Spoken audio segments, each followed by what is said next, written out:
Este es el último mundial del siglo XX y con él comienza a afianzarse un fenómeno que ya venía presentándose en las últimas décadas: la multiculturalidad de las nuevas sociedades europeas y con ella la irrupción de los hijos de las colonias africanas en el fútbol de élite.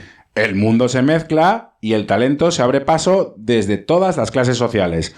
Lo decolonial se adueña del discurso, se rompen las barreras y ya no importa tu código postal. Si eres bueno, puedes llegar. El fútbol, a partir de aquí, dará un salto adelante técnico, táctico y físico. Sea o no del todo cierto, la FIFA insiste. Aquí jugamos todos. Pero vamos a dar contexto. Vamos a la génesis, al lío, al intríngulis, al tomate, al centro de la cuestión, al origen... Venga, que me pongo de los nervios. ¿No ves que soy un atacao? Pues sí que tenemos poca paciencia, ¿eh? Vamos ya, anda, joder. En fin, el 2 de julio de 1992, la FIFA se reúne en Zúrich para decidir la concesión del Mundial 98. Con la retirada de Alemania, que finalmente se va a concentrar en celebrar el Mundial de 2006, se miden en la votación final Marruecos y Francia. Francia se impone por 5 votos a los marroquíes y 50 años después vuelve a celebrar otro mundial, el 16º. Los franceses, ausentes en los 2 mundiales anteriores, tienen ante sí un desafío descomunal: mostrar su músculo organizativo y levantar por primera vez la Copa del Mundo en París. Brasil, que viene de ganar el Mundial del 94 en Estados Unidos, es la otra selección clasificada y para todos el favorito indiscutible para alcanzar su pentacampeonato. Por primera vez, 32 selecciones disputarán el Mundial. 174 países quieren jugar el torneo, pero solo necesitamos otras 30. Así que vamos a por ellas. ¿Cómo se reparte el pastel? A ver. ¡Pastelón! Para la UEFA, 14 plazas. Para la Conmebol, 4. CONCACAF, 3. África, 5. Asia, 3,5. Sí. Y Oceanía, media. Pues venga, vayámonos a las antípodas. 10 equipos en Oceanía se eliminan hasta que todo se quede en una final entre Nueva Zelanda y Australia, que ganan los Aussies fácilmente. Ahora les toca esperar al rival desde Asia. Pues nos largamos con los trastos para allá. 36 equipos se baten en eliminatorias hasta conformar 2 grupos. El primero de cada uno irá al Mundial y los 2 segundos se enfrentarán en una eliminatoria. De ahí, el que gane estará en Francia y el que pierda jugará contra Australia. En el grupo A se enfrentan Arabia Saudí, Irán, China, Qatar y Kuwait.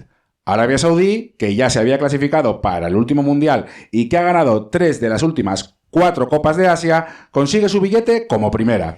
Y la segunda es Irán, que había tenido una época dorada en los 70 en los que se había clasificado para el Mundial de Argentina y había ganado 3 Copas de Asia seguidas. En el grupo B se miden Corea del Sur, Japón, Emiratos Árabes Unidos, Uzbekistán y Kazajistán. Los coreanos, como ya es tradición, son un rodillo que pasa por encima al resto para clasificarse, mientras que Japón se hace con la segunda plaza. Los japoneses buscarán contra Irán su primera clasificación para un Mundial.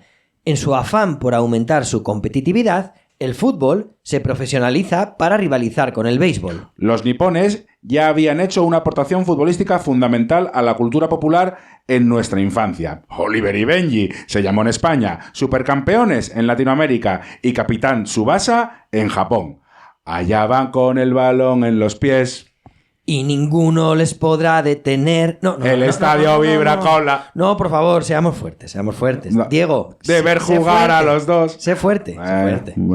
Esto a los dos. No nos lleva a ninguna parte. ¿Solo? A ninguna parte. Vale. La Japan League, la liga japonesa, trata de hacerse fuerte. Jugadores occidentales como Zico abren el camino al irse a jugar allí y luego le siguen otros como Lineker o Litvarsky que ponen rumbo al país del sol naciente. Irán y Japón se la juegan en una final en Malasia. El español Díaz Vega es el árbitro. El partido es igualadísimo. Pero en el minuto 118, Okano, que había salido al campo en la prórroga, hace el gol de oro. Contexto sobre el gol de oro. Cuando una eliminatoria se va a la prórroga, se decide en cuanto un equipo marque un gol. Ese equipo gana y el partido se termina. El gol de oro más famoso en ese momento es el que marcó Bierhoff en la final de la Euro del 96 que dio la copa a Alemania. Y no será el único. Esta norma estará en vigor en el Mundial de Francia y durante los siguientes años. Sea como sea, el gol de Okano es todo un acontecimiento en Japón que debutará así en una Copa del Mundo. Y de paso, los nipones olvidarán lo que ellos llaman la tragedia de Doha del 93, aquel gol de Irak en el 90 que había supuesto la eliminación de los dos equipos en beneficio de la clasificación de Corea del Sur para el Mundial de Estados Unidos. Por su parte, Irán se va a la repesca contra Australia y gracias a un gol de Assisi en el 78 se impone a Australia por el valor de los goles en campo contrario. Los iraníes vuelven 20 años después a un Mundial. Vámonos a África, que siempre mola mucho. Siempre. 38 selecciones de partida, aunque Mali y Níger se retiran. El sistema es el siguiente: eliminatorias entre varios equipos, salvo los que tienen mejor coeficiente, que pasan directamente. Los supervivientes se encuadran en 5 grupos. De ahí, los ganadores al Mundial. En el 1, Nigeria se impone, segundo Mundial consecutivo tras su buena actuación en Estados Unidos y después de su victoria en los Juegos Olímpicos de Atlanta 96. En el 2, Túnez sorprende a Egipto y se clasifica para Francia 20 años después. Y en el 3, Sudáfrica, que ya había ganado la Copa de África del 96 celebrada en su país, también se clasifica. Lo increíble de esa victoria es que era la primera vez que participaba en el torneo, aunque lo cierto es que durante mucho tiempo estuvo excluida debido al apartheid. Sea como sea, esta será su primera participación en un mundial. En el 4, Camerún se impone con claridad para clasificarse por cuarta vez, la tercera consecutiva, récord para la Confederación Africana en ese momento. Y en el grupo 5, Marruecos se impone con mucha claridad y se clasifica por cuarta vez. Vamos a la CONCACAF, donde el proceso dura más de 1 año y medio. Ojo. Se presentan 30 selecciones que se van eliminando en 3 rondas. Finalmente, todo se decide en un hexagonal a ida y vuelta. Lo disputan México, Estados Unidos, Jamaica, Costa Rica, El Salvador y Canadá. Se clasifican los 3 primeros para el Mundial. Los mexicanos se hacen con la primera plaza después de un gran torneo en el que se hincharon a marcar goles. Y la segunda es para Estados Unidos, que se muestra sólido y muy competitivo en la clasificación. Cuarta participación en un Mundial. Pero el sorpresón lo pone Jamaica, ¡Hombre! que se hace con la tercera plaza tras una segunda mitad del torneo muy brillante. Primera clasificación para un Mundial de los jamaicanos, a los que entrena el brasileño René Simoes, un trotamundos del fútbol al que había fichado Horace Burrell, un militar jamaicano que se propuso el disparatado objetivo de llevar a los Reggae Boys al Mundial. Y después de 4 años de mucho trabajo e inversión, Lo consiguieron.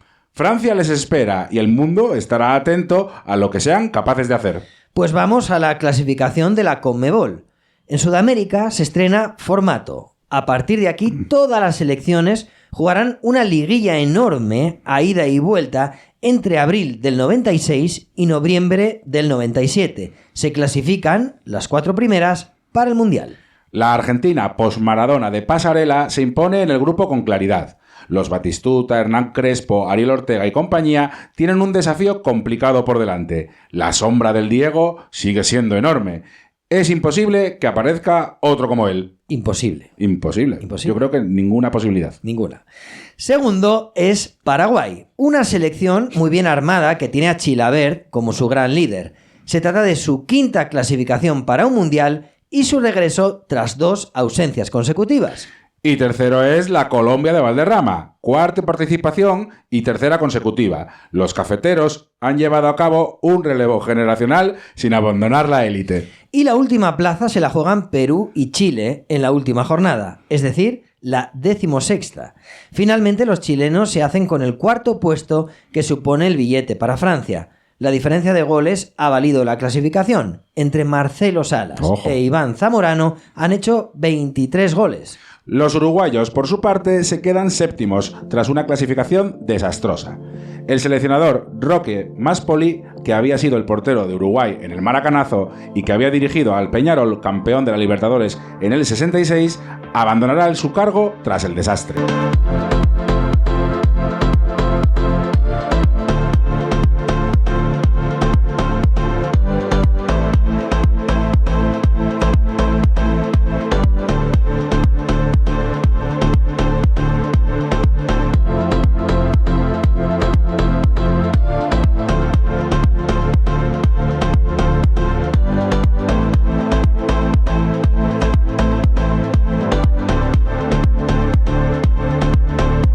Vamos a Europa, que amplía significativamente su número de equipos tras los procesos bélicos y políticos de los últimos años. 49 equipos en la pelea, 14 plazas en juego, 4 grupos de 6 equipos y 5 de 5. Los primeros y el mejor segundo irán directos al Mundial. El resto de segundos jugarán una eliminatoria entre ellos para buscar las 4 plazas restantes. Por primera vez entran en la clasificación las selecciones de los países surgidos de la antigua Yugoslavia. Claro. Croacia, Bosnia-Herzegovina y Eslovenia, que integran junto a Dinamarca y Grecia el grupo 1, son un claro ejemplo de esto. Dinamarca se impone en el grupo gracias sobre todo a la victoria en Copenhague frente a Croacia por 3-1, con goles de los 2 hermanos Laudrup. Croacia había sido la primera de las repúblicas balcánicas en debutar en un gran torneo tras la guerra, en la Eurocopa del 96, en la que había hecho un buen papel. En el grupo, Segunda y los Šuker, Boksic, Prosinecki y Boban tendrán que ir al playoff. Pues vamos al grupo 2. Aquí se la juegan Inglaterra, Italia, Polonia, Georgia y Moldavia. Estas últimas son 2 de las muchas repúblicas surgidas de la descomposición de la Unión Soviética. Inglaterra, que había caído en las semifinales de su Eurocopa 2 años antes, encabezada por un gran Alan Shearer y dirigida desde el banquillo por Glenn Hoddle, logran un empate crucial en Roma frente a Italia en la última jornada y se hace con la plaza directa para Francia al conseguir el primer puesto del grupo. Italia, que desperdicia su oportunidad en casa frente a su público, irá como segunda a la eliminatoria por la plaza. Cesare Maldini, padre de Paolo, es seriamente cuestionado en su cargo. Sigamos por el grupo 3, Noruega, Hungría, Finlandia, Suiza y Azerbaiyán. La Noruega de Solskjaer y Flo tritura al resto, invicta, 20 goles a favor y 2 en contra. Eso es ganarse la plaza. Segunda participación seguida y tercera en su historia. La segunda plaza se la juegan en Helsinki a caraperro Finlandia y Hungría el 11 de octubre del 97. Los finlandeses se adelantan en el marcador, pero en el descuento del partido, Sami Malio despeja el balón junto al palo y el balón rebota en el portero Tepi Moilanen y es gol en propia. ¿De Moilanen? Hombre, claro. No. ¿Cómo no? No, es injusto eso. Mira lo que pone aquí. O sea, él no puede evitarlo, está de espaldas. O sea, el balón le golpea y es que no puede hacer nada. Ya, hombre, pero es el último en tocarlo. Así que así queda en el registro. O sea, lo siento. Me niego a aceptarlo. Vale, No, pues nada. No pienso aceptarlo. A ver, Moilanen. Yo te entiendo. Bueno, bien. Pero esto no nos va a impedir seguir adelante. El autogol este de Moilanen, te gusta a ti o no, elimina a Finlandia de la forma más autodolorosa posible y mete a Hungría en la repesca. Nos vamos al grupo 4. Bielorrusia, Estonia, Letonia, Suecia, Escocia y Austria van a por las plazas. La selección austriaca, comandada por Polster y Herzog, se hace con el primer puesto, mientras que Escocia, muy sólida en casa, consigue la segunda plaza. Además, al ser el mejor segundo, se clasifica directamente para el Mundial. Suecia, tras la gran actuación del Mundial de Estados Unidos, se queda fuera. Hay que recordar que tampoco había estado en la Eurocopa del 96. Y es que a veces, amigos míos, los grandes éxitos traen consigo grandes resacas. Pues en el momento en el que se graba esto, no sé qué éxito habrán celebrado, pero en los últimos 20 años solo se han clasificado una vez para un Mundial. Grupo 5. Aquí están Israel, Chipre, Bulgaria, Rusia y Luxemburgo. En la penúltima jornada del grupo, Bulgaria se deshace de Rusia en casa por 1-0 con gol de Ivanov y consigue el billete para el Mundial. La gran generación de jugadores búlgaros, encabezada por Hristo Stoichkov, vuelve a la fase final. Por su parte, Rusia, segunda, peleará en la repesca por su plaza en Francia. Pues vamos con España. Bueno. Encuadrada en el grupo 6 con Yugoslavia, una vez más. Venga, sí. Con la República Checa, subcampeona en la Euro de Inglaterra, Eslovaquia, Islas Feroe y nuestros amigos de Malta. Siempre en nuestro corazón. Siempre. Pues poco que decir en realidad. España, que sigue entrenada por Clemente, es muy superior al resto y se impone con claridad.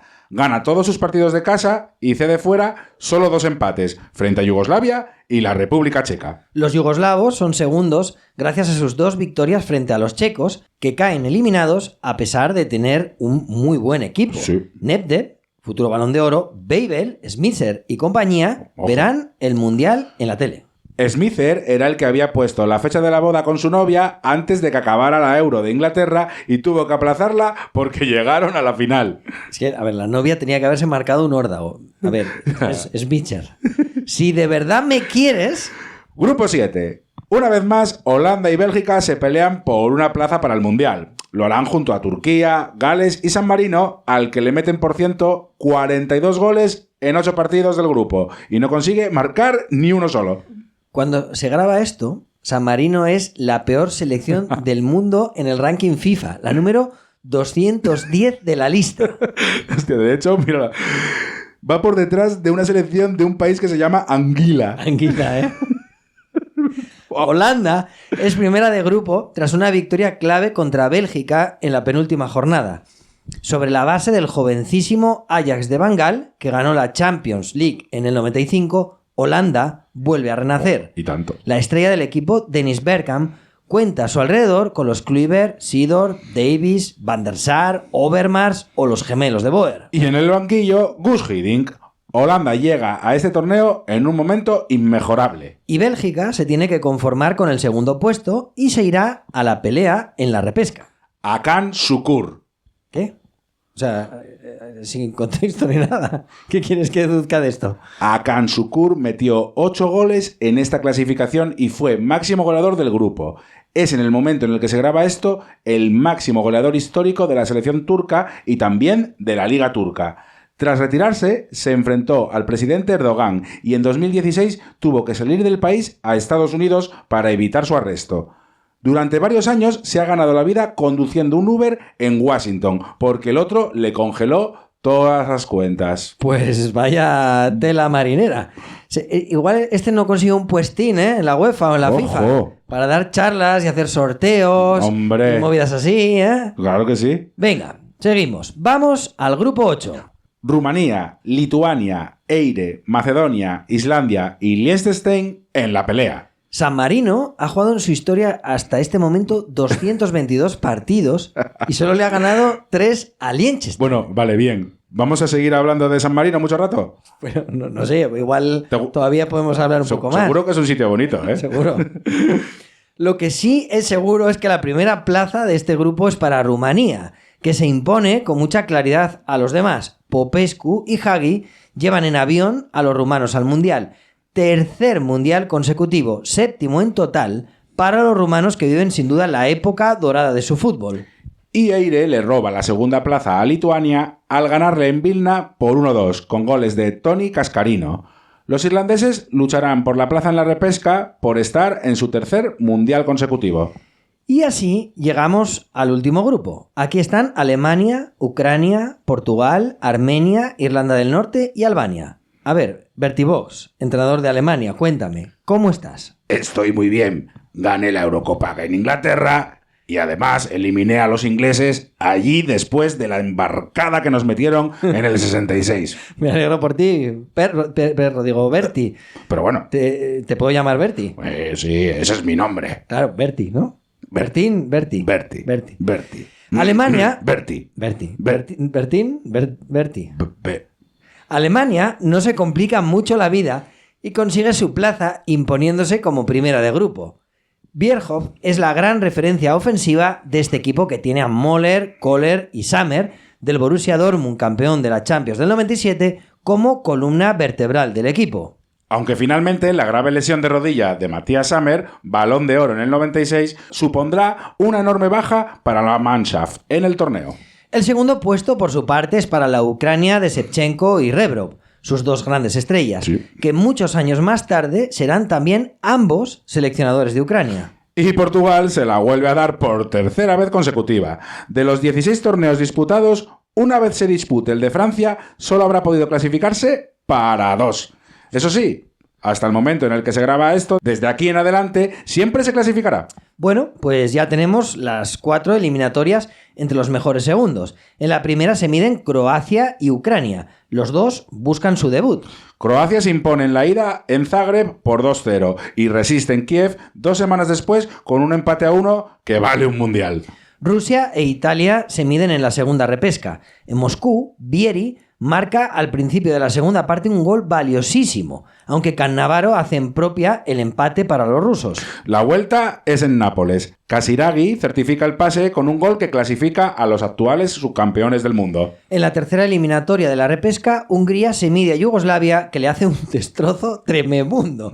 1-7. 1-7 en la ida y 5-0 en la vuelta. De hecho, Mijatovic hace 7 goles en este playoff, que son más de 3 por partido. Increíble. Y hay otros clásicos por ahí como Milosevic, Jukic y Savicevic. Yugoslavia estará en el Mundial por primera vez desde el conflicto de los Balcanes. Y en la última eliminatoria se miden Eire y Bélgica. En la ida en Dublín, el partido muy igualado se salda con un empate a 1. Pero en la vuelta en Bruselas, el gol de Luc Nilis en el 70, que supone el 2-1 definitivo, mete a los belgas en el Mundial por 10ª vez y 5ª consecutiva. Parece que ya tenemos los 32 equipos. Nos vamos a Francia, pero antes vamos a dar un poco de contexto.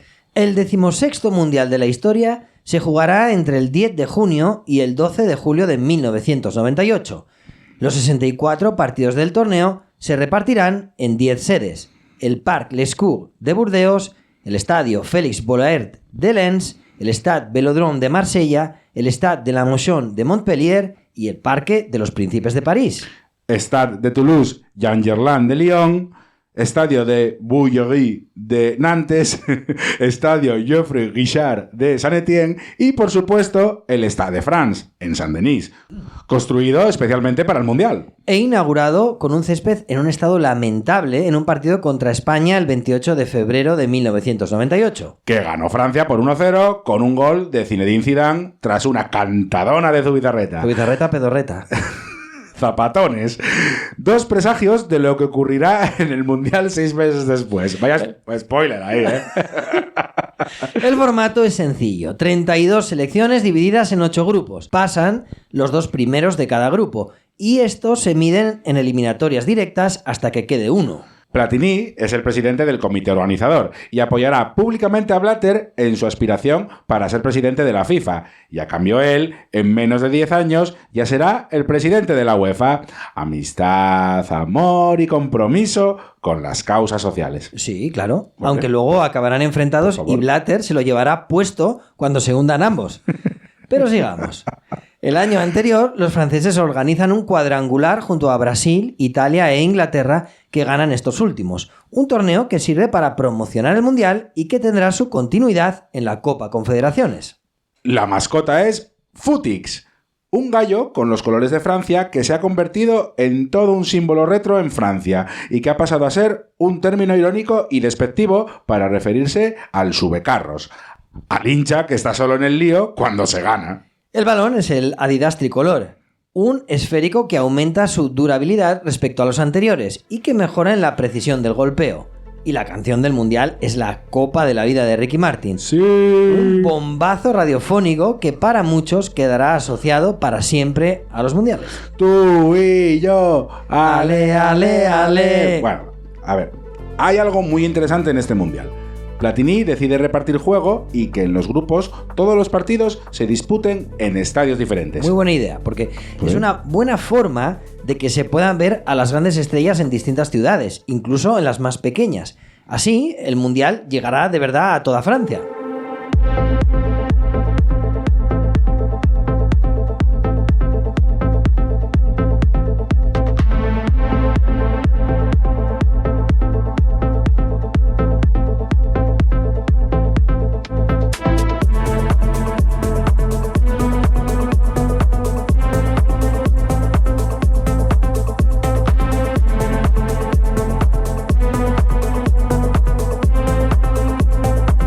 El 10 de junio a las 5:30 en Saint-Denis, tras una ceremonia inaugural interminable, se ven las caras Escocia y Brasil.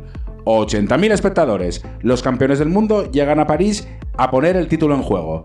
Romario se ha quedado fuera de la convocatoria. Unos dicen que por una lesión muscular y otros que es debido a su mala relación con el seleccionador. En el banquillo ahora está Zagallo, que promete un juego ofensivo en contraposición al defensivo Parreira, campeón del mundo con la verde amarela en el 94. Hay que recordar que Zagallo lo había sido en el 70 y que en el anterior Mundial había estado en el banquillo como asistente técnico. En esa Brasil juegan Ronaldo, Rivaldo, Roberto Carlos y Denilson, que unos meses después se convertirá en el fichaje más caro de la historia, al fichar por el Betis por 5.000 millones de pesetas.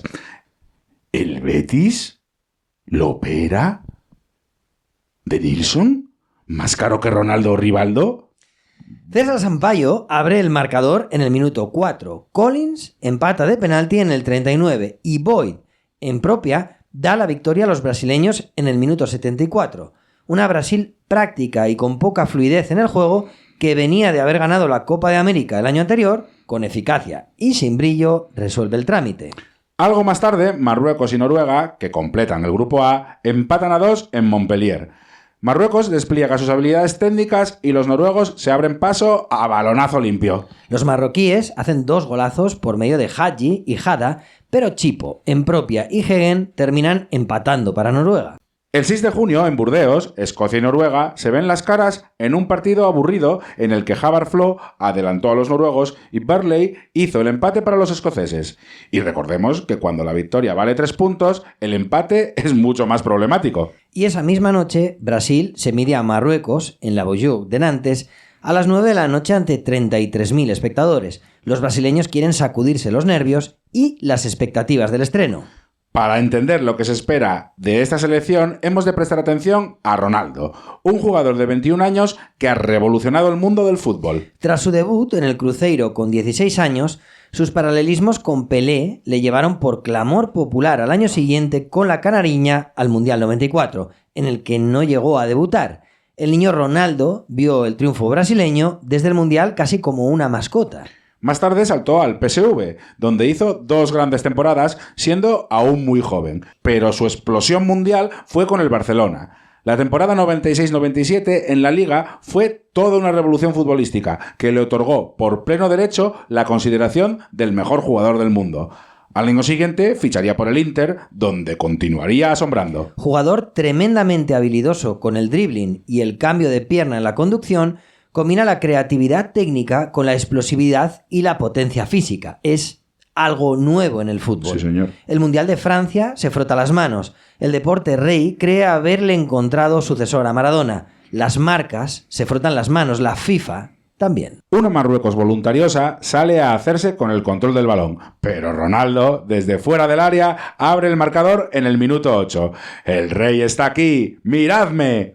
Ya al final de la primera parte, Rivaldo mete para adentro un balón claro dentro del área. Tremendo jugadorazo también. Hombre.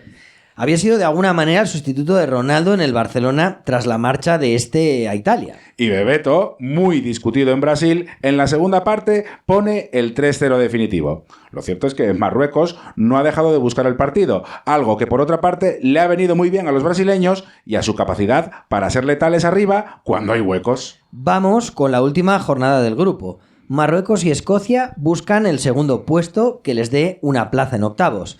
Los magrebíes encuentran, esta vez sí, el escenario ideal para su fútbol alegre y ofensivo. En San Etienne, los balones al espacio que filtran los marroquíes y la habilidad en la resolución definen un partido que termina 3-0.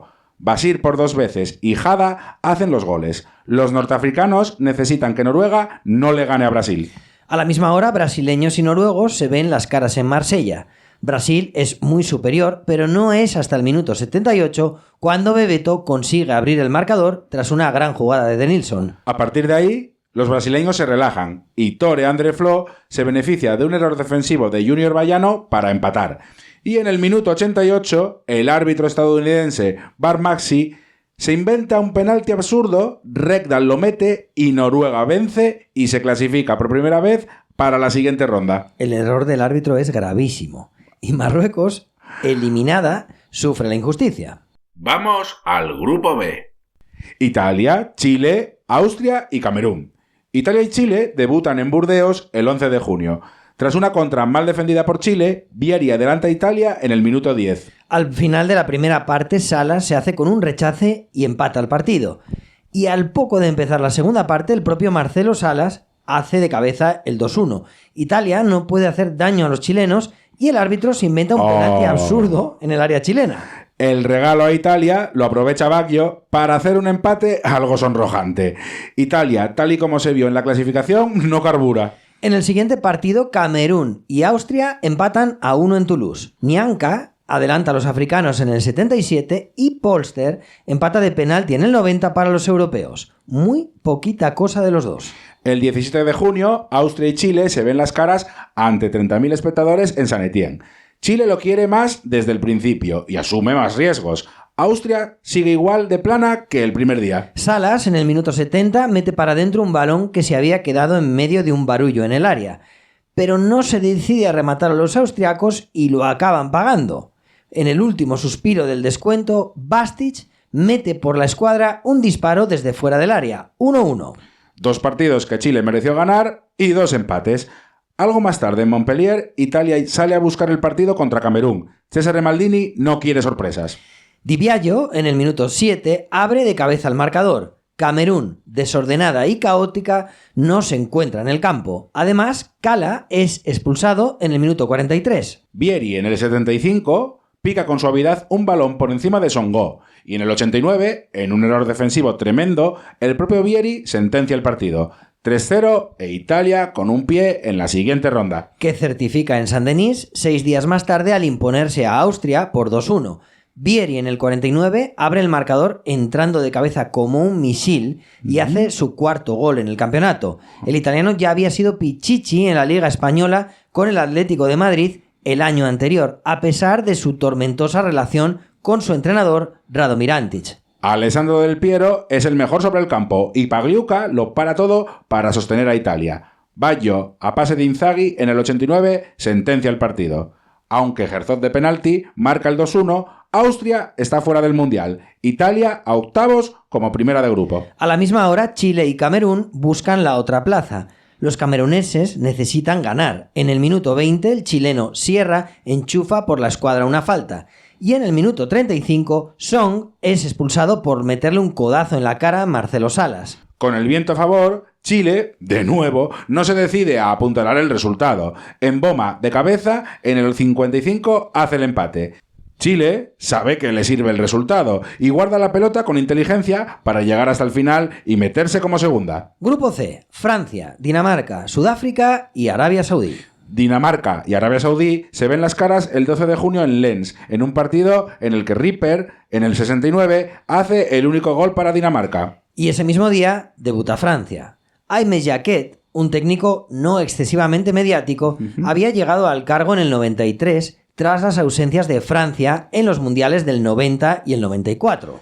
Entrenador del Girondins de Burdeos durante los 80, había ganado 3 ligas y 2 copas con ellos.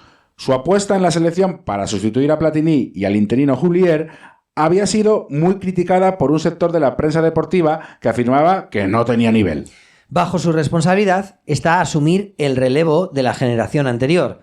En la convocatoria ha dejado fuera a Ginola y a Cantona, 2 pesos pesados del fútbol francés. Jacquet quiere dar entrada a una generación encabezada por Zidane, Trezeguet, Deschamps, Barthez, Vieira, Henry, Desailly, Djorkaeff y Thuram. Una buena parte de ellos habían hecho un gran papel en la Eurocopa de Inglaterra del 96, en la que habían caído por penaltis frente a la República Checa en las semifinales. El penalti decisivo lo mandó Ginola al palo, pero ese equipo joven aprendió en su primera gran cita. El mestizaje y la multiculturalidad representan a la Francia moderna de final de siglo, la de las periferias de las grandes ciudades, una realidad que, por ejemplo, la peli El Odio ya había descrito poco tiempo atrás. Solo 8 jugadores de la selección son hijos de 2 padres franceses de nacimiento. Vale, pues nos vamos al estreno de los galos. 12 de junio de 1998, Velodrome de Marsella, 55.000 espectadores. Enfrente está Sudáfrica. Los locales, al mando de Zidane, asedian a los sudafricanos. Guibars, el 9 de Francia, tiene varias claras que falla, pero en el 36, Dugarry de cabeza abre el marcador. Sudáfrica resiste y Francia empuja. En el 77, Issa se marca en propia un gol absurdo que sentencia al partido. Y ya en el descuento, golazo para enmarcar de Henry tras una gran conducción. Un buen inicio. El 18 de junio en Toulouse se miden Sudáfrica y Dinamarca. Nielsen, tras un pase genial de Brian Laudrup, pone por delante a los europeos, pero Benny McCarthy hace el empate definitivo después de que los daneses desperdiciaran ocasiones sin parar. Una curiosidad. Ese día fueron expulsados 3 jugadores que habían salido desde el banquillo. 2 daneses y un sudafricano. Y en Saint-Denis, ese mismo día, Francia se mide a Arabia Saudí ante 80.000 espectadores. Los franceses arrasan a los sauditas por 4-0. Henry en 2 ocasiones, Trezeguet y Lizarazu. Hay que decir que Al-Kilawi en el minuto 19 fue expulsado. Pero en el minuto 71 se produce una jugada importante. Zidane, la estrella francesa, el bailarín de controles y regates a cámara lenta y con música clásica de fondo, ¿Verdad que sí? pisa a un saudí con ensañamiento y es expulsado. 2 partidos de sanción. Zidane tenía en ocasiones esos ramalazos agresivos que aparecían de repente. Un buen cruce de cables del amigo. Por cierto, en el banquillo de Arabia Saudí estaba de seleccionador Carlos Alberto Parreira. Y digo estaba porque la Federación Saudí lo despide después de este partido. Este es el 4º mundial en el que entrena y con 4 selecciones diferentes.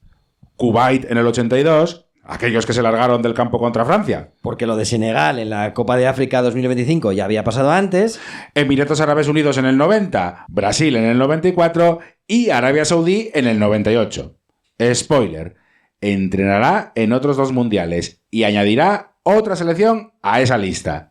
Con 6 mundiales tendrá el récord hasta el momento en que se grabe esto. Solo otra cosa más. Bueno. Parreira, además de un mundial, ganó la Copa Confederaciones, una Copa América con Brasil y 2 Copas de Asia con 2 equipos diferentes, Kuwait y Arabia Saudí. El grupo se decide en la última jornada el 24 de junio. Francia, ya clasificada, pelea con Dinamarca por la primera plaza en Lyon. El árbitro Colina le regala un penalti a Francia que transforma a Yorkaev. Luego parece que le dio vergüenza y le regaló otro a Dinamarca, que metió para adentro Soicho Laudrup. Pero Francia insiste y Petit, tras una sucesión de rechaces, hace el gol de la victoria, a octavos como primeros. Eso sí, sin Zizou, que sigue sancionado. En el otro partido, Arabia Saudí, ya eliminada, se mide a una Sudáfrica que tiene que vencer de goleada para tener opciones.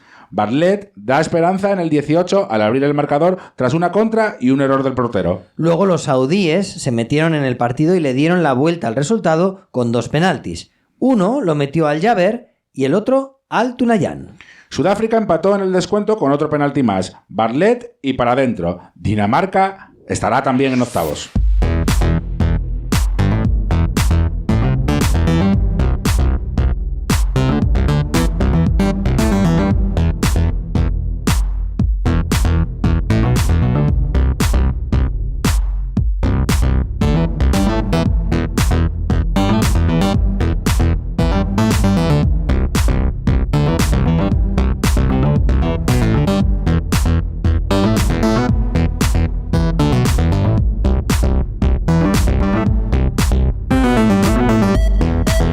Pues vamos con el grupo D, donde está Españita, que según el Marca y el AS es favorita y va a ganar el Mundial, y los demás es mejor que no se presenten porque van a ver de lo que somos capaces. Con ese entrenador moderno y actualizado que es Javier Clemente.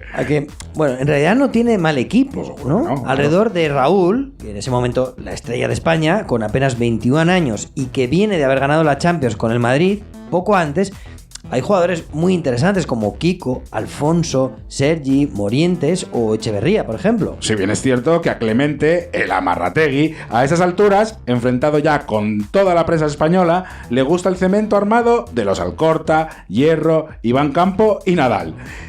En esos 6 años, en el cargo, ha caído en cuartos del Mundial 94 contra Italia y en la Eurocopa del 96, esta vez por penaltis, frente a Inglaterra. El grupo lo abren Paraguay y Bulgaria en Montpellier el día 12 de junio a las 12:30. Los dos aburren a las piedras con un infumable 0-0. Paraguay es un equipo muy serio. El 13 de junio a las 2:30 en el estadio de la Boyur de Nantes, España debuta frente a Nigeria con este 11. Zubizarreta, Ferrer, Alcorta, Hierro, Sergi, Iván Campo, Nadal, Luis Enrique, Raúl, Alfonso y Kiko. En el banquillo rival, Mr. Bora Milutinovic, otro totamundos de las selecciones como Parreira. Taribo West y sus coletas verdes ponen el colorido. Algunos jugadores campeones olímpicos de esa selección están aquí, pero no está Munique, el padre de Luis Enrique, por una lesión de rodilla. Al poco de empezar el partido, Raúl estrella un cabezazo en el larguero. España se siente superior y asedia a Nigeria.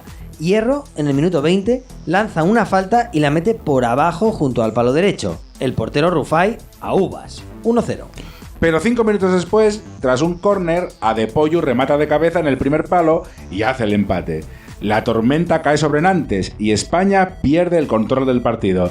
Es mejor remar para llegar al descanso. Al empezar la segunda parte, escampa. Y Hierro le mete un pase en largo a Raúl, que dentro del área la empalma de volea para hacer el 2-1. Golazo. Pero en el minuto 73 llega la jugada que todo el mundo recuerda. Nigeria abre a la banda izquierda y el balón le llega a Lawal, que centra flojo y raso.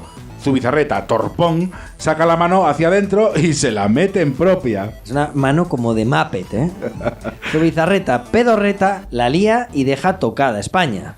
Raúl la tiene para poner por delante a España y la falla solo delante de Rufai. Y en la siguiente jugada, Olise enchufa de bote pronto y a 30 metros un misil que se cuela en la portería española y da la victoria a los nigerianos. Bajonazo para empezar.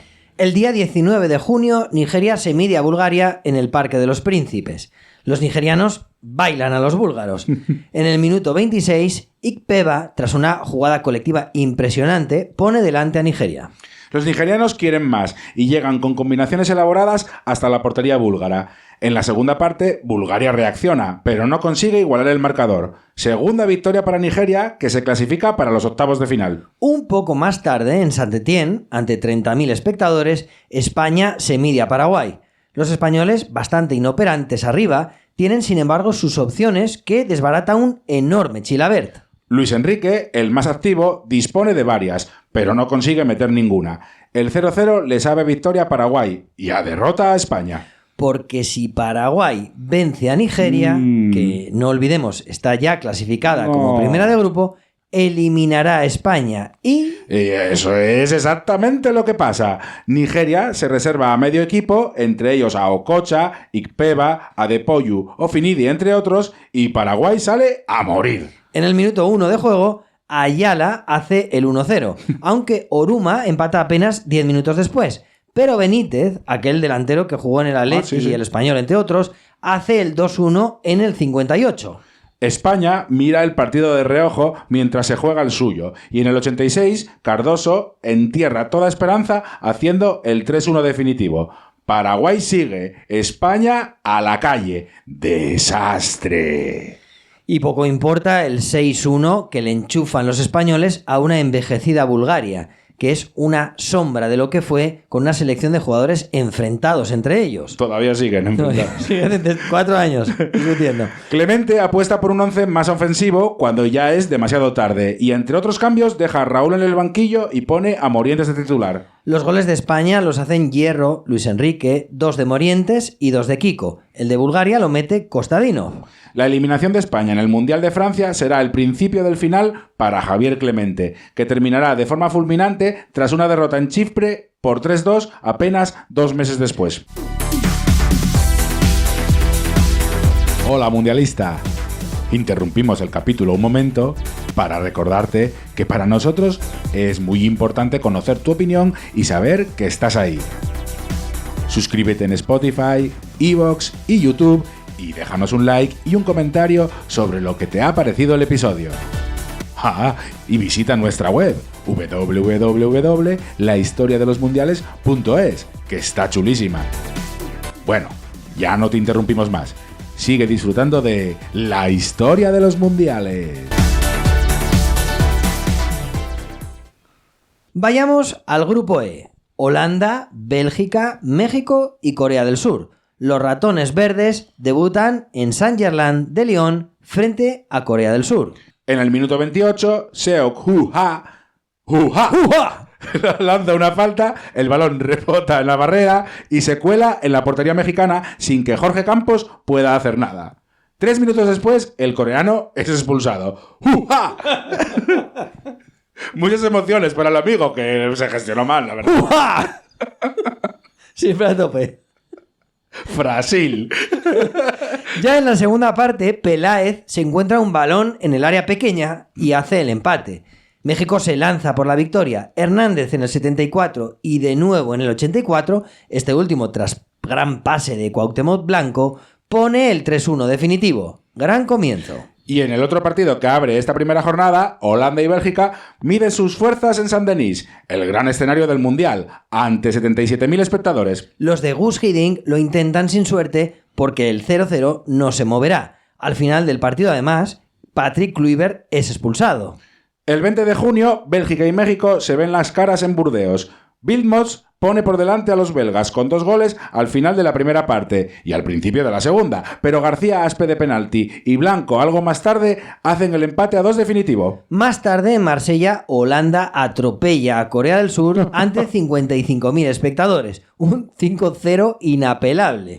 Cocu abre el marcador en el 38 con un golazo desde fuera del área. 4 minutos después, Overmars, en un contraataque, amplía el marcador. Bergkamp hace un gol con pasos de ballet en el 71 y Van Hooijdonk en el 80 y Ronald de Boer en el 83 redondean la goleada. Grandísima Holanda. Los coreanos ese día despiden a su entrenador, Cha Bun-kum, que había tenido una buena carrera como futbolista en Alemania. 2 despedidos en la primera fase. Y en la última jornada, Bélgica y Corea del Sur empatan a 1 en el Parque de los Príncipes. Un resultado que elimina a los dos. Nilis para Bélgica en el minuto 7 y Jo Sang-chul para Corea. Los coreanos tienen 4 años para prepararse para el Mundial que organizarán con Japón. Holanda y Bélgica cierran el grupo en Saint-Étienne. Cocu y Ronald de Boer ponen por delante a Holanda en la primera parte, pero México en la segunda consigue empatar por medio de Peláez y el rubio Luis Hernández, que hace su tercer gol en el torneo. México entra segunda después de su tercera remontada en el torneo. Holanda, un equipo valiente y con mucho gol arriba, pero algo inseguro atrás, pasa primero. Grupo F: Alemania, Yugoslavia, Irán y Estados Unidos. El 14 de junio Yugoslavia se impone por 1-0 a Irán con gol de Mihailovic de falta o de tragada del portero, como prefieras. ¿Qué sería de tantos golazos sin esa pequeña colaboración de los porteros?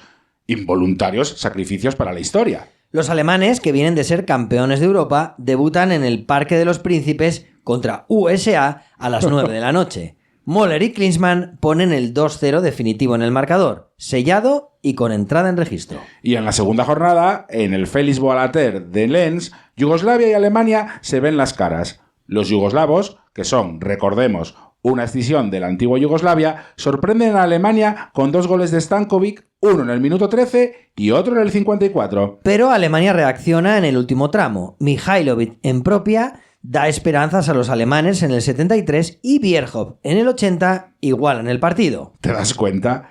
¡Qué poco necesitan! Sigamos.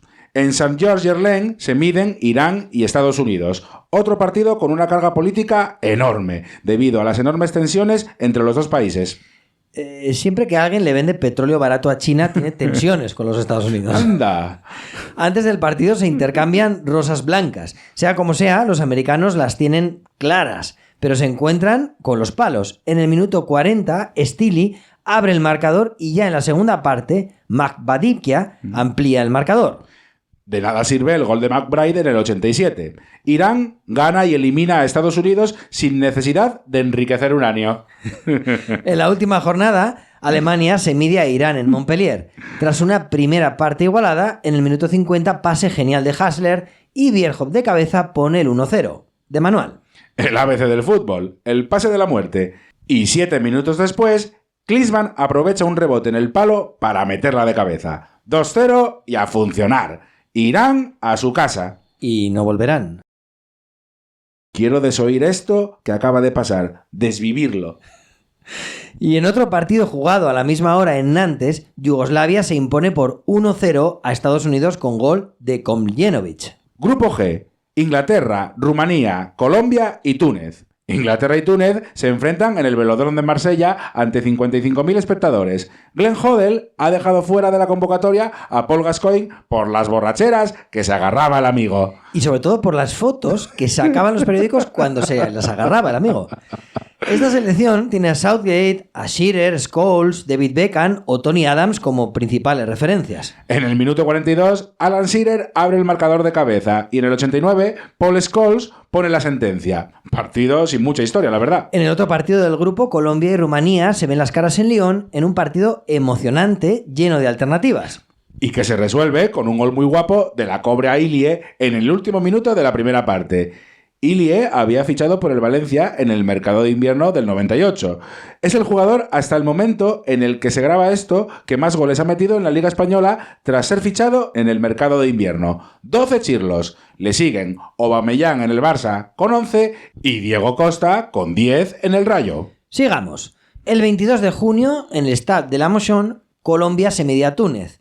Preciado en el 83 hace el gol de la victoria de los colombianos tras un robo y un gran pase de Valderrama, que con 37 años sigue siendo la brújula colombiana. Y más tarde, Rumanía e Inglaterra juegan en Toulouse. Moldovan, al poco de empezar la segunda parte, hace un golazo tras controlar en el área un balón bombeado y enchufarla a la escuadra sin dejarla caer. Inglaterra mete en el campo al niño Michael Owen de 18 años. Todos quieren ver al prodigio del Liverpool. Y como ocurre en estos casos, agarra un balón en el área en el 81 y hace el empate. Los hooligans se vuelven locos, pero... En el 90, falta de entendimiento entre Lesox y Seaman y Petrescu hace el gol de la victoria. Y en la última jornada, los rumanos consiguen el empate contra Túnez para pasar primeros al igualar un gol de penalti de Souya con un tanto de Moldovan en el 72. Y en el último partido jugado a esa misma hora, Inglaterra se la juega contra Colombia en Lens. Owen sale de titular y Beckham, que comenzó de reserva el campeonato, se ha hecho con un lugar en el 11. Durante los días previos, la prensa inglesa se ha cebado con Glenn Hoddle, al que muchos echan en cara haber dejado fuera de la convocatoria a Paul Gascoigne. En el minuto 20, Anderton hace un gol tremendo que alivia de tensión a todos los hijos de la Gran Bretaña. Y apenas 9 minutos después, Beckham hace de falta uno de los goles del Mundial. Tremenda calidad del jugador del Manchester United. 2-0 y a octavos, aunque como segundos. Pues vamos con el último grupo, el H. Argentina, Croacia, Japón y Jamaica. A las 2:30 del 14 de junio, Argentina debuta en Toulouse contra Japón. Maradona ha sido finalmente descartado por pasarela a pesar de haber intentado entrar en la convocatoria durante los últimos meses. Sin él, nada volverá a ser igual. Batistuta hace el gol de la victoria con un toque sutil por encima del portero japonés. Partido gris de Argentina. Pero en el primer partido de un mundial... Lo único que importa realmente es ganar. Cierto. En el otro encuentro del grupo, 2 debutantes, Jamaica y Croacia. Stanic, antiguo jugador del Sporting de Gijón, adelanta a Croacia en el 27. Luego él, en el 45, hace el empate para los Reggae Boys. Pero en el 53, Robert Prosinecki vuelve a poner por delante a Croacia con un churrigol desde la banda, de esos que parecen un golazo, pero no. ¡Tiré a puerta! ¡Lo hice queriendo! Que sí, hombre. No, hombre, que no, que fue un churro. Como el Pacha el otro día. Pero me surge una duda. Vamos a ver. Pongo aquí el debate. Para que sea un golazo, ¿tiene que ser voluntario o valoramos lo estético? Sea como sea, en el momento en el que se graba esto, Prosinecki es el único jugador que ha metido goles con 2 selecciones diferentes en un mundial. Hay otro jugador, Stankovic, pero no creo exactamente que sean 2 selecciones diferentes, Serbia y Montenegro. El 3-1 de final lo hace Šuker, que también hace el gol de la victoria frente a Japón 6 días después en Nantes. Los nipones, que no son mal equipo, quedan eliminados a la primera de cambio. Mucho orden, poca imaginación. Y recordemos que el próximo mundial será en su casa y también en Corea del Sur. Pero eso será en el próximo capítulo de La historia de los mundiales. Sigamos. Argentina se enfrenta a Jamaica en un parque de los Príncipes de París petadísimo. El burrito Ortega, con 2 tantos y Batigol con un hat-trick, le cortan el rollo a los caribeños. Verbena defensiva jamaicana. Otros a los que se les acabó la fiesta rápido. Y en el último partido, ridículo japonés que pierde por 2-1 frente a Jamaica en Lyon. Whitmore hace los 2 tantos jamaicanos y Nakayama el primero de los japoneses en el Mundial. Y así nos vamos a uno de los grandes clásicos modernos del torneo, Argentina-Croacia en Burdeos. Que se resuelve con un gol en el minuto 36 de Mauricio Pineda. Al que luego metieron en la cárcel en Italia 8 años después por falsificador. Bueno, pero ¿eso qué tiene que ver? ¡Vamos a los octavos, Chorbo! Chorbo. ¡Chorbo! Chorbo, en serio, Chorbo. Vale.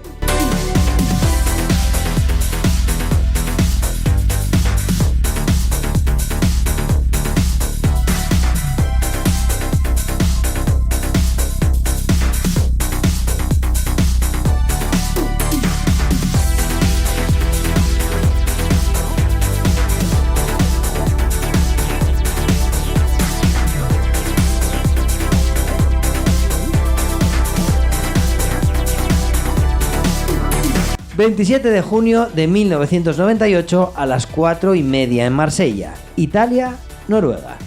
Cesare Maldini no tiene mucho más talento que Del Piero, y a Italia le cuesta superar el muro noruego. Pero Vieri, en el 18, hace un gran gol tras una larga conducción. Ese gol que los italianos saben guardar mejor que nadie. Pagliuca, Costa Curta, Paolo Maldini, Cannavaro. Noruega las tiene, pero las falla y cae eliminada. Quinto gol de Vieri e Italia en cuartos. Ese mismo día en París, a las 9, Brasil se mide a Chile en el Parque de los Príncipes. Los chilenos dejan libre de marca a César Sampaio en el minuto 11 y este remata de cabeza solo dentro del área y hace el 1-0. Ventaja que amplía él mismo en el 27 tras rematar al borde del área. Justo después de terminar la primera parte, penalti más que evitable del portero Tapia a Ronaldo, que él mismo mete para la caja. 3-0. Ahora ponte tú a remontarle un 3-0 a Brasil. Ahora mismo. Además, a esta Brasil que juega con el freno de mano puesto, porque tampoco Zagallo se permite mucho más alegrías que Parreira, la verdad. Marcelo Salas en el 68 reduce distancias, pero Ronaldo en el 70 pone el 4-1 a pase de Nilsson. Solo chispazos, ni rastro del juego bonito. La alegría solo estaba en el anuncio aquel de la selección brasileña en el aeropuerto que hizo Nike. Sí. Aunque Adidas patrocinaba el Mundial, Nike consiguió que se le asociara poderosamente con Brasil.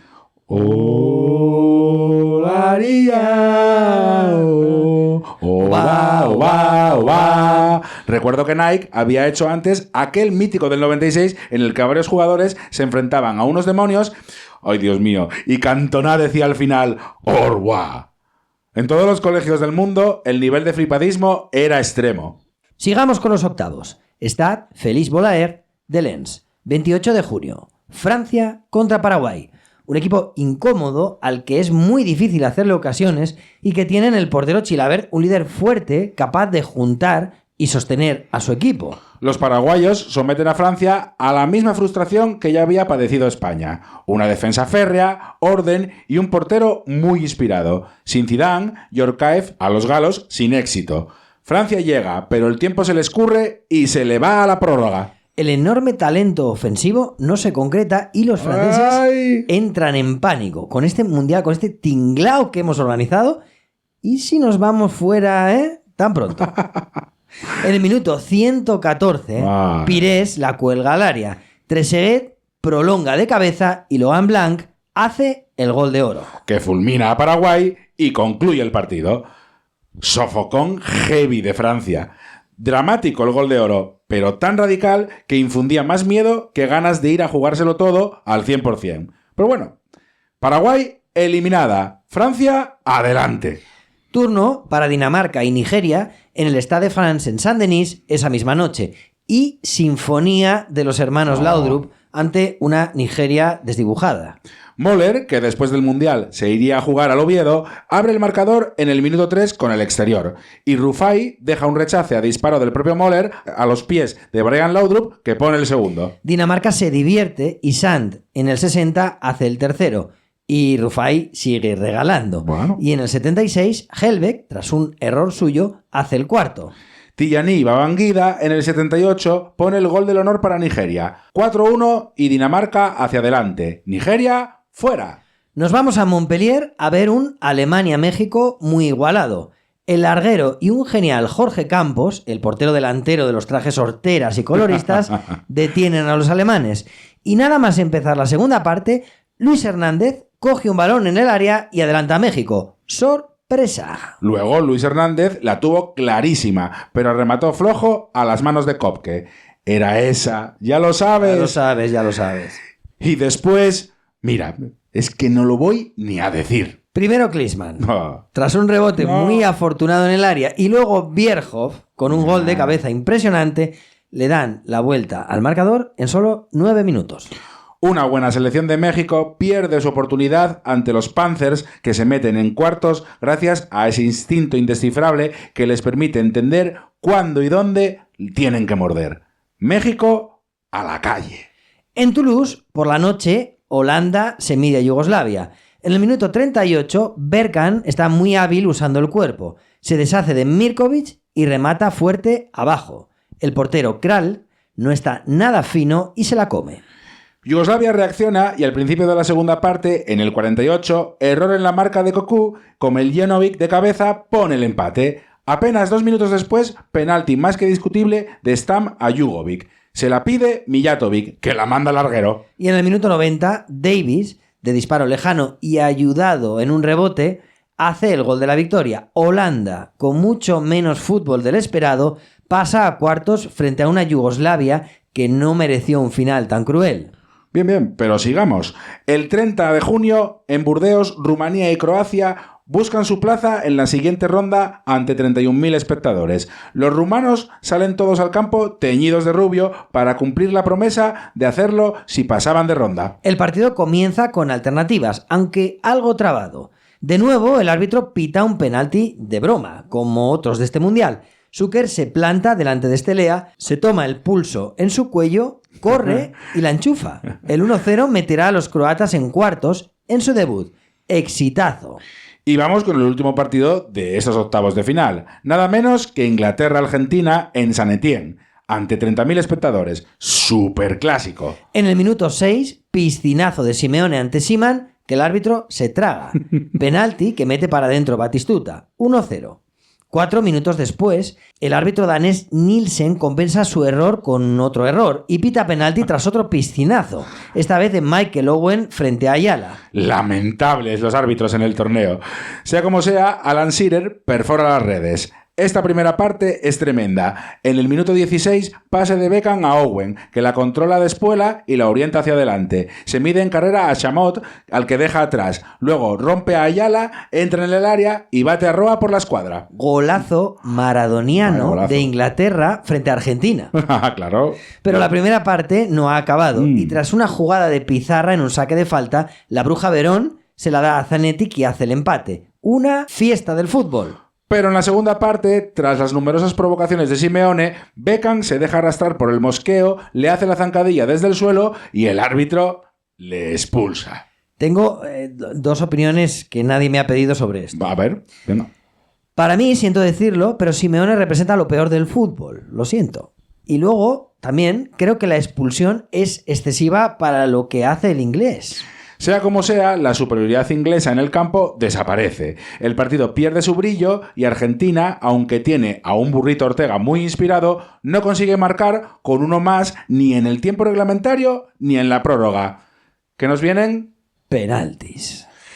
Allí, Argentina siempre es temible. Hasta este momento ha participado en 2 tandas y ha ganado las 2 en el Mundial. Por su parte, Inglaterra viene de haberle ganado una a España y haber perdido luego otra en semis frente a Alemania en su Eurocopa. Hay que recordar que ya había perdido la tanda frente a Alemania en el Mundial 90, la única en la que había participado en el Mundial.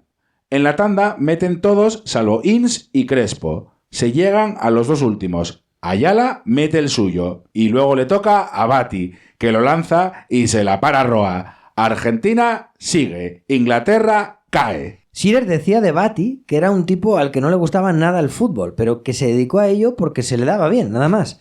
Luego se retiró y ya no quiso saber nada más de este deporte ni del foco mediático. Eso pues, se decía también de Batistuta, ¿no? Pero sigamos, vamos a los cuartos de final. 3 de julio de 1998 a las 4:30. Italia-Francia en Saint-Denis ante 77.000 espectadores. Las calles de París se vuelven locas con Le Bleu. Zidane vuelve a los mandos tras la sanción. Italia arma su catenaccio. Maldini se niega a juntar en el campo a Baggio con Del Piero y Vieri, a pesar del debate de todo el país. En la primera parte, Barthez le hace a Vieri una parada antológica con el pie tras un remate de cabeza abajo del italiano. Henry la tiene en la segunda parte tras una gran jugada de Zidane y ya en la prórroga, Baggio falla una clarísima, pero por muy poco. Como ninguno es capaz de marcar, el castigo para ambos es decidirlo en los penaltis. 13ª tanda en la historia de los mundiales hasta este momento. Vale. Zidane mete el suyo y luego le toca a Baggio, que regresa al escenario de sus pesadillas. Y lo mete por abajo. Luego Lizarazu falla y Albertini también. A continuación meten Trezeguet, Costa Curta, Henry y Vieri. Blanc, héroe frente a Paraguay, tira el quinto para Francia y lo mete. Yo siempre me fijo en quién tira el quinto penalti. ¿Es el mejor tirador? ¿Es el más fuerte mentalmente? ¿Es el líder del equipo? Pues en Italia el quinto lo tira Di Biagio y lo manda al larguero. Yo también me preguntaría si a veces el quinto tirador es simplemente el que no sabe decir que no cuando los demás esquivan la bala. Tras la eliminación en San Paolo frente a Italia en el 90 y en Los Ángeles frente a Brasil en la final del Mundial 94, Italia cae eliminado por penaltis por tercera vez consecutiva, algo insólito en la historia de los mundiales hasta el momento en el que se graba esto. Voy a convocar al Malfario. España igualaría el récord en el Mundial del 2026 en caso de palmar por penaltis. Aunque en este momento ya tiene el récord absoluto de eliminaciones por penaltis con 4. Sea como sea, Francia vuelve a salvarse de milagro y está en semifinales. Vamos a Nantes, que va a empezar el Brasil-Dinamarca. Son las 9 de la noche. Partido con dos propuestas interesantes. En el minuto 2, Dinamarca saca rápido una falta. El balón le llega a Brian Laudrup, que pasa raso al borde del área pequeña. Llega Jorgensen y hace el primero. Pero en el minuto 11, pase de Ronaldo a Bebeto, aprovechando un desajuste defensivo. El delantero brasileño está rápido en la conducción y fino en el remate para empatar. En el 27, robo de balón de Dunga, que cede a Ronaldo, y de nuevo, gran pase del fenómeno, esta vez a Rivaldo, que con muchísima calidad pica con la izquierda por encima de Schmeichel. Ya en la segunda parte, Dinamarca sale a empatar. No le queda otra, y en el minuto 50, Brian Laudrup se la encuentra en el área, tras una chilena al aire de Roberto Carlos, y bate por la escuadra a Tafarel. Se pone a correr, luego se tumba y apoya su cabeza en la mano. Icónica celebración, sí señor. Pero apenas le dura 10 minutos la alegría. En el 60, Dunga conduce y ordena al mismo tiempo. Finalmente encuentra el hueco para dársela a Rivaldo, que dispara desde muy lejos raso y consigue el gol. Dinamarca las tiene de aquí al final, pero Brasil resiste. Tremebundo Rivaldo. Brasil, semifinalista. Pues ahora nos vamos a la Holanda-Argentina de Marsella. 55.000 espectadores, 30 grados de temperatura. Tercera vez que se encuentran en un mundial. La primera en el 74 fue un repaso criminal de la naranja mecánica por 4-0. Y la segunda, la final que Argentina ganó en su mundial del 78 por 3-1. Papelitos blancos. Ah, sí señor. Condicionamiento clásico. En esta ocasión, Pasarela se decide a sacar en el 11 al Piojo López, en una apuesta por la verticalidad en sacrificio de la circulación de balón. En el otro lado, Hiddink perdona el castigo a Kluivert y lo saca en el 11 tras dejarlo fuera contra Yugoslavia. Partido bastante tenso. Entre argentinos y holandeses siempre se montan buenos cocederos. En el minuto 12, gran conducción de Ronald de Boer. Pase fuerte a Bergkamp, que con grandes reflejos la deja de cabeza para Kluivert, que remata a gol. Solo 5 minutos después viene la réplica. Ortega para Verón. Pase brutal de este a Claudio López, que se detiene frente a Van der Sar y con una clase infinita lo bate por abajo. Se baja la camiseta y felicita a su padre su cumpleaños. Más tarde, Ortega y Batistuta mandan 2 balones al palo. Luego, el partido se ensucia y Numan, primero por doble amarilla y Ortega después por un cabezazo a Van der Sar, son expulsados. Y así llegamos al minuto 89. Pase larguísimo de Boer. Bergkamp la pincha escorado en la parte derecha del área. Con un amago vence a Ayala y mete el balón en las redes con el exterior por encima de Roa. Ya no es que Bergkamp marcara golazos, es que marcaba goles que yo creo que solo podía marcar él de esa manera. El gol es la sentencia para Argentina y para Pasarela, odiado por toda la prensa de su país por las normas absurdas que ha impuesto en la concentración. Holanda pasa de ronda otra vez al límite, pero con justicia. Alemania-Croacia se ven las caras en el Stade Gerland de Lyon. Bertie Vogts mete a Matthaus en el 11 para tener más control y sienta a Müller, que no ha terminado de rendir al nivel esperado. Los germanos controlan con mano de hierro el partido hasta que en una contra, en el minuto 40, Worms mide mal, le mete un patadón a Zucker y es expulsado. Croacia no especula y aprovecha el golpe anímico para sacar provecho. Jarni en el descuento de la primera parte, de disparo lejano, pone por delante a los croatas. Alemania se va al descanso noqueada. En la reanudación, Ladic, que está on fire, le para un remate a bocajarro a Bierhoff increíble. Alemania se va arriba y los croatas esperan su oportunidad. Que llega en el 80 tras un disparo lejano de Blauvik. Kopke no está fino y se la traga. Y Zucker en el 85 hace un gol bestial amagando en el área hasta encontrar el hueco. Cuarto tanto en el torneo. Te lo aclaro por si estás confundido. Croacia 3, Alemania 0. O sea, que no. Alemania no está en semifinales y además por segunda vez consecutiva. Madre mía, qué desastre.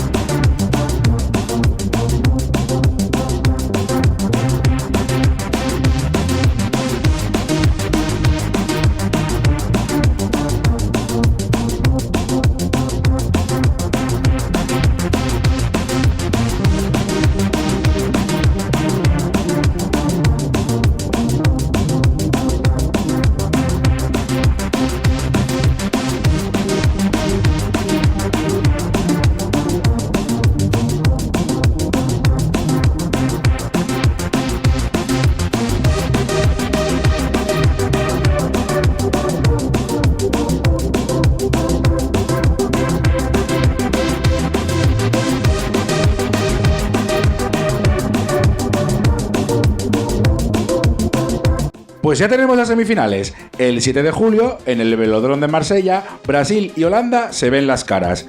Los holandeses controlan el balón y dominan el partido. Brasil espera como ha hecho en varios tramos durante el campeonato.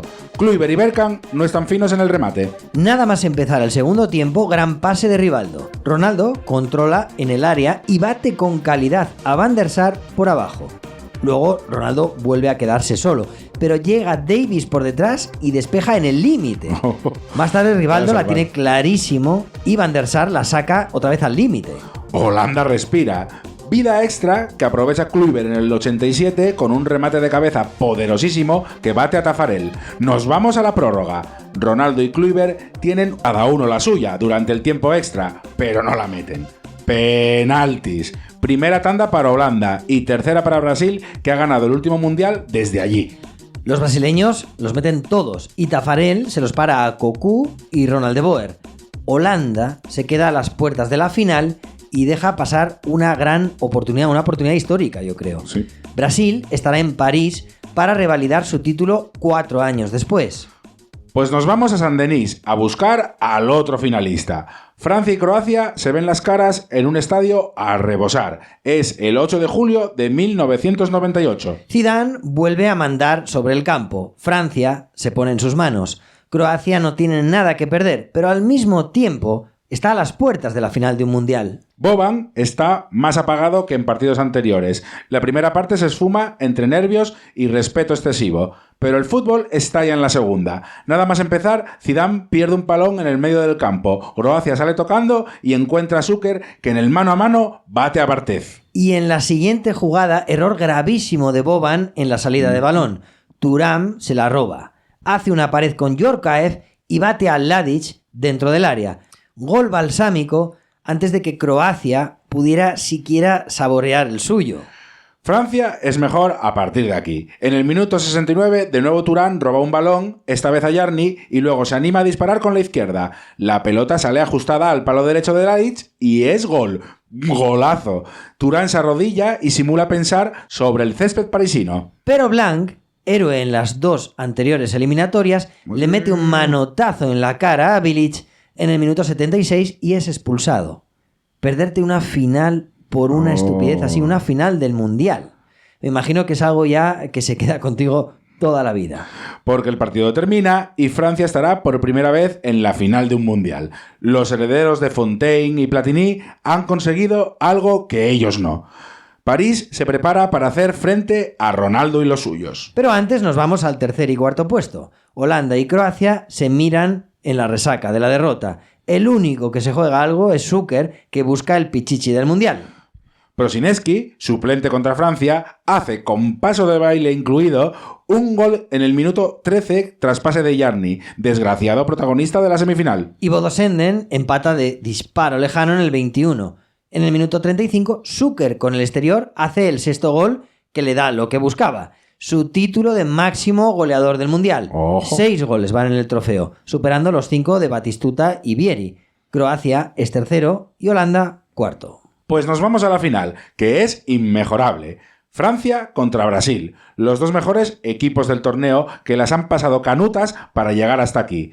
Es el 12 de julio de 1998. Son las 9 de la noche en Saint-Denis y vamos a buscar al campeón del mundo. Pero antes vamos a retroceder a una habitación del Hotel Chateau del Grande Romanin.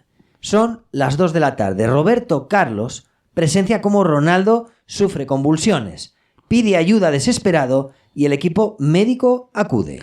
Durante toda la tarde es sometido a todo tipo de pruebas en la clínica Lille de París y un médico le da medio sedante. Finalmente, y sin saber muy bien qué ha pasado, Zagallo lo saca en el 11 titular contra la opinión de algunos que creen que se está poniendo en riesgo la vida del jugador. Pero lejos de la selección de Brasil, todo el mundo es ajeno a esto y Zagallo forma la final con este equipo. Taffarel, Cafú, Aldair, Junior Bayano, Roberto Carlos, César Sampaio, Dunga, Rivaldo, Leonardo, Ronaldo y Bebeto. La Francia de Aimé Jacquet sale al campo con Bartet, Lizarazu, Desailly, Thuram, Lebeuf, Djorkaeff, Deschamps, Zidane, Petit, Carembé y Guibarch. Arbitra el marroquí Said Belgola, el primer árbitro africano de una final de la Copa del Mundo. Hay que recordar que Francia se había impuesto a Marruecos en la votación final 6 años antes, y esto parece un guiño a los magrebíes. La marsellesa ruge en Saint-Denis mientras el mejor jugador del mundo lucha con sus abismos mentales. Pero nadie se dará cuenta de eso, solo después de la final, días más tarde. Francia entera debate sobre si Guibarch, el 9 del equipo, debe seguir jugando, teniendo en cuenta que ha sido incapaz de marcar un solo gol. Jacquet, perro viejo, defiende su trabajo como referencia arriba. Muchos nervios de inicio. Brasil lo intenta sin suerte hasta que Francia poco a poco se mete en el partido. En el minuto 27, córner que saca Petit desde la derecha al primer palo. Y Zidane, libre de marca, hace de cabeza el 1-0. Leonardo le había perdido completamente la marca. Desde el gol de Burruchaga en el Mundial 86, tras el pase maravilloso de Maradona en el minuto 83, no había vuelto a marcarse un gol en juego en una final de la Copa del Mundo. 12 años después. ¡Ojo! Y tras 4 horas sin un solo gol en juego en la final. Increíble. Poco después, choque bestial entre Bartet y Ronaldo, que cae sobre el suelo. Luego se levanta desorientado sobre el campo. El 9 es un fantasma. Al poco de terminar la primera parte, Guibarch la tiene clarísima, pero Taffarel la desvía a córner. Brasil está desordenada sobre el terreno y no acaba de encontrar su ritmo de juego. Un minuto después, Djorkaeff saca un córner, esta vez desde la izquierda. Zidane le gana a Dunga en la pelea, cabecea y hace el segundo gol. Justo antes del descanso. 2 córners, 2 goles. Imperdonable defender así de mal en una final. Me gustaría decir que estos 2 cabezazos de Zidane ni siquiera son los más famosos que ha soltado en una final. La segunda parte cambia un poco con la salida de Denilson, que revoluciona el juego. Ronaldo la tiene y Bartet muy rápido la detiene. Francia resiste el empuje de la canariña. Guibarch la vuelve a tener y la vuelve a fallar. En el minuto 68, Marcel Desailly es expulsado por doble amarilla, pero Brasil es incapaz de llegar arriba. Dugarry falla solo delante de Taffarel. Los franceses están perdonando la vida. Luego Denilson, el mejor brasileño en el campo, la manda al larguero. Y en el descuento, tras una contra, Petit hace el 3-0 definitivo. Francia es campeona del mundo, la 7ª selección del mundo en conseguirlo y la 4ª europea. Desde aquí hasta el momento en el que se graba esto, solo se añadirá una más. ¿Cuál será? Deschamps levanta la copa al cielo de París. Desde la Argentina del 78, ningún anfitrión se había impuesto en la Copa del Mundo. Francia será el 6º y último hasta la fecha. El famoso lema antirracial Black, Blanc, Bleu, que viene a significar negro, blanco y árabe, se repite por toda Francia. El mestizaje de Le Bleu simboliza una nación moderna, multicultural e inclusiva. Zidane, Djorkaeff, Desailly, Deschamps, Thuram o Blanc son franceses por igual, al menos durante unos días, unas semanas o unos meses. Todos lo sentirán así. Lástima que se olvide. Zucker, como dijimos, es el máximo goleador con 6 tantos. Y aunque Adidas y la FIFA le den el Balón de Oro del Mundial a Ronaldo, el mejor jugador es Zidane. Claro. A pesar del pisotón y a pesar de la sanción. Sí, sí. En un equipo que se ha impuesto a menudo desde lo físico, Zizou ha puesto la inteligencia, la creatividad y la elegancia. El equipo ideal del Mundial vendría a ser este: Barthez, Roberto Carlos, Fran de Boer, Desailly, Dunga, Rivaldo, Zidane, Ronaldo, Bergkamp y Zucker. Pues este es el último Mundial del siglo. Solo un apunte. Hasta el momento en el que se graba esto, solo han expulsado a 5 jugadores en la final de un Mundial.